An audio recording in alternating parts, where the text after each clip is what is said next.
जय मां भगवती। हिंदू धर्म में नवरात्रि का विशेष महत्व होता है। साल में कुल 4 बार नवरात्रि आती है, जिनमें चैत्र और शारदीय नवरात्रि का महत्व सबसे अधिक होता है। और इन 9 दिनों में श्रद्धालु मां दुर्गा के अलग अलग 9 रूपों की पूजा करते हैं, व्रत रखकर मां का आशीर्वाद प्राप्त करते हैं। आइए जानते हैं साल 2026 में चैत्र नवरात्रि कब से शुरू होंगी, कब समाप्त होंगी, कुल कितने दिनों की नवरात्रि इस बार होने वाली है और घट स्थापना का शुभ मुहूर्त क्या रहेगा। अष्टमी और महानवमी किस दिन है, कन्या पूजन किस दिन किया जा सकता है और नवरात्रि से जुड़ी हुई विशेष जानकारी के बारे में आप जानने वाले हैं। अगर जानकारी थोड़ी भी अच्छी लगे तो वीडियो को लाइक करके कमेंट बॉक्स में जय माता दी लिखना मत भूलिएगा। चैत्र मास के शुक्ल पक्ष की प्रतिपदा तिथि इस बार 19 मार्च दिन गुरुवार को सुबह 6:54 से शुरू होगी, जिसकी समाप्ति होगी 20 मार्च दिन शुक्रवार को सुबह 4:52 पर।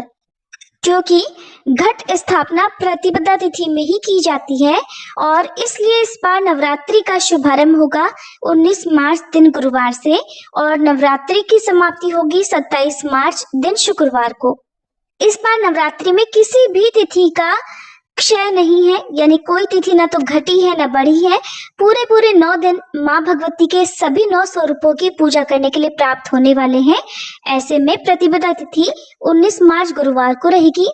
चैत्र नवरात्रि का ये प्रथम दिन रहेगा, जिसमें मां शैलपुत्री की पूजा होगी और कलश स्थापना होगी। द्वितीय तिथि यानी दूसरा दिन रहेगा नवरात्रि का 20 मार्च दिन शुक्रवार को, जिसमें मां ब्रह्मचारिणी की पूजा की जाएगी। तृतीय तिथि रहेगी 21 मार्च शनिवार को। नवरात्रि के तीसरे दिन मां चंद्रघंटा की पूजा इस दिन होगी। चतुर्थी तिथि यानी नवरात्रि का चौथा दिन रहेगा 22 मार्च दिन रविवार को और इस दिन मां भगवती के चौथे स्वरूप मां कूष्मांडा की पूजा होगी। पंचमी तिथि यानी नवरात्रि का 5वां दिन रहेगा 23 मार्च दिन सोमवार को, जिसमें मां स्कंद माता की पूजा होगी।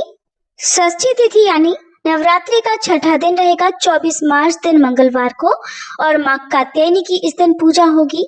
सप्तमी तिथि रहेगी 25 मार्च दिन बुधवार को और मां भगवती के 7वें मां कालरात्रि रूप की पूजा इस दिन होगी।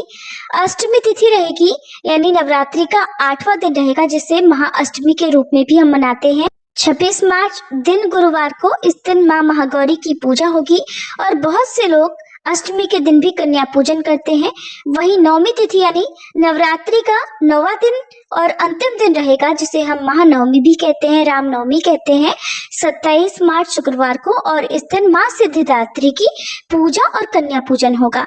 अब जानते हैं कलश स्थापना के शुभ मुहूर्त के बारे में। तो 19 मार्च गुरुवार को नवरात्रि के प्रथम दिन में शुभ मुहूर्त में कलश की स्थापना की जाएगी और अमावस्या तिथि बीतने के बाद ही आप कलश की स्थापना करें, जिसमें प्रातः काल पूजा का और कलश स्थापना का शुभ मुहूर्त रहेगा सुबह 6:54 से 7:43 तक। इसमें आप कलश की स्थापना करके विधि विधान से नवरात्रि के प्रथम दिन की पूजा कर सकते हैं। सुबह यदि आप कलश की स्थापना नहीं कर पाते हैं तो फिर अभिजीत मुहूर्त में यानी दोपहर 12:10 से 12:58 के बीच में भी कलश की स्थापना कर सकते हैं। नवरात्रि के 9 दिनों के अलावा सबसे अधिक महत्व होता है महाअष्टमी और महानवमी तिथियों का। तो इस बार महाअष्टमी 26 मार्च दिन गुरुवार को रहेगी और महानवमी का पर्व 27 मार्च दिन शुक्रवार को मनाया जाएगा। नवरात्रि में पहले दिन कलश की स्थापना करके पूजा पाठ प्रारंभ करके संकल्प लेकर व्रत प्रारंभ किए जाते हैं, जिसमें भक्त पूरे 9 दिन उपवास रखते हैं। 9 दिन उपवास रखना संभव ना हो तो प्रथम और अंतिम दिन, जिस दिन भी आपके यहाँ कन्या पूजन होता हो, उससे एक दिन पहले उपवास रखकर फिर कन्या पूजन वाले दिन आप कन्याओं को भोग लगाकर उन्हें प्रसाद देने के बाद, प्रसाद ग्रहण कराने के बाद स्वयं व्रत खोल सकते हैं। अगर 9 दिनों भी उपवास रखना संभव नहीं है तो विधि विधान से 9 दिनों में मां भगवती के सभी 9 स्वरूपों का पूजन करें और कन्या पूजन भी आप बिना व्रत रखे कर सकते हैं। कलश स्थापना भी बिना व्रत रखे आप करा सकते हैं। कलश स्थापना करना संभव ना हो तो बिना कलश स्थापना के बिल्कुल सरल और साधारण तरीके से भी नवरात्रि की पूजा की जा सकती है।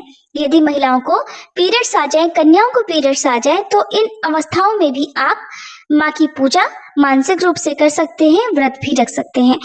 माता रानी आप सभी की मुरादें पूरी करें, आप सभी के दुख दूर करें और ये चैत्र नवरात्रि सभी के लिए शुभ और मंगलमयी हो। इसी कामना के साथ आप सभी को एक बार फिर से चैत्र नवरात्रि की हार्दिक शुभकामनाएं।